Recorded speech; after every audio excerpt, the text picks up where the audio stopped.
people a little bit of dip of the virus of the infection, and then they would build up immunity. We introduced inoculation to this country. We introduced the concept of vaccination to the New Englanders who were being taken out by their own diseases. And so it is so amazing to me that we have arrived at a moment where Black people are like, we gonna get on board with vaccine skepticism. No. Critical race theory tells you in its proper account of history that our own people, because, and then, I think it was Richard Mather, he says to Onesimus, like, well, where did you learn this? And, Onesimus said, oh, we've been doing that for hundreds of years. Like, it wasn't even no. It was old science and old medicine. Our people introduced the idea, and then in classic white people fashion, couple hundred years later, then a scientist shows up and rediscovers that you can inoculate people against the diseases. But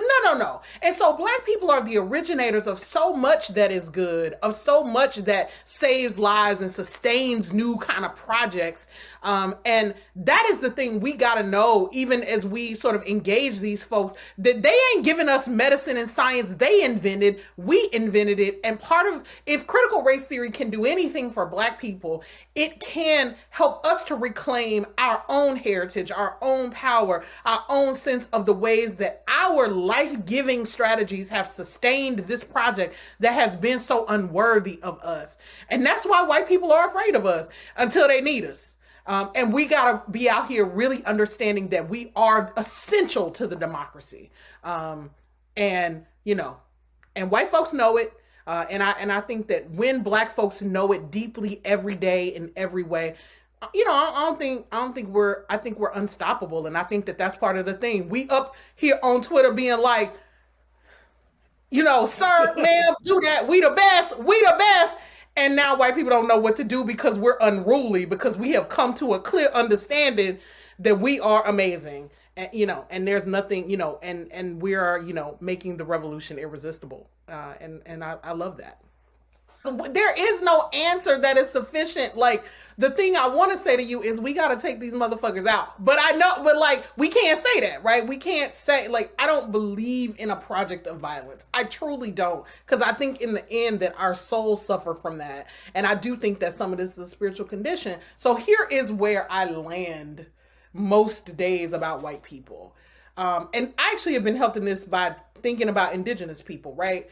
See, part of the challenge around whiteness is that it totally skews our view of everything, right? I gave this TED talk about this some years back. And one of the reasons I was trying to think about it is the world didn't start when white people arrived in America and tried to tell all the rest of us how things were going to go. There were people out here making worlds, Africans and indigenous people being brilliant, and, libraries and inventions and, vibrant notions of humanity and cross-cultural exchange long before white people showed up being raggedy and violent and terrible and trying to take everything from everybody.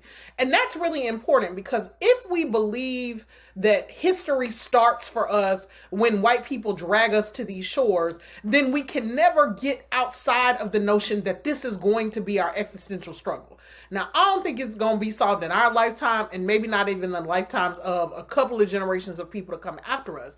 But I do fundamentally believe that things that have a beginning have an ending.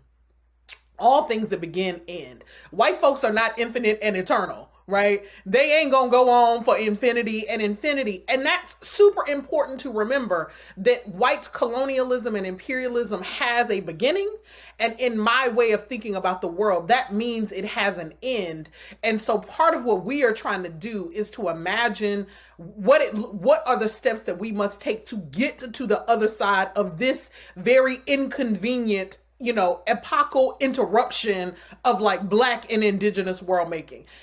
I mean, does that give people comfort on the day to day when you just having to deal with white folks and the travesties that they create and the sense that they want to destroy the planet? Nah, but I do think that part of what our job is to do, and I think we don't do a great job of this in our generation. When I read old thinkers, 19th century Black folks, they always were talking about what we gonna do for our kids and for the people that's gonna be here 100 years from now, right? They were thinking about us and what it meant to build a world that was better for us than the world that they created. And they said it over and over again in the things they wrote. I think we are very much people who are caught up in this moment of what does it mean to get ours, to make something of ourselves, to self-actualize. And I think that we got to zoom out a little bit and say, there is a world beyond even our sojourn on the earth. And so whiteness is going to have an end date, because it is not, despite what white people think of themselves, they do not defy the laws of eternity, right? Their projects are not so sophisticated that the natural laws of physics change for them. And when we sort of humble them in humble our own understandings of whiteness, it seems like the biggest giant that we face. But in the end, right, it is what I like to say is, Black folks were out here for centuries and centuries and millennia doing all kinds of wonderful things, and probably some fucked up things too. But whiteness is largely an inconvenient interruption. And so we then get to ask ourselves, so why am I here in this moment of it? Like, damn, why did I show up in this particular iteration? And it's like, well, I think we showed up in this iteration precisely so that we could help to figure out an end and a way to the other side of this, gargantuan historical tragedy that is white supremacy.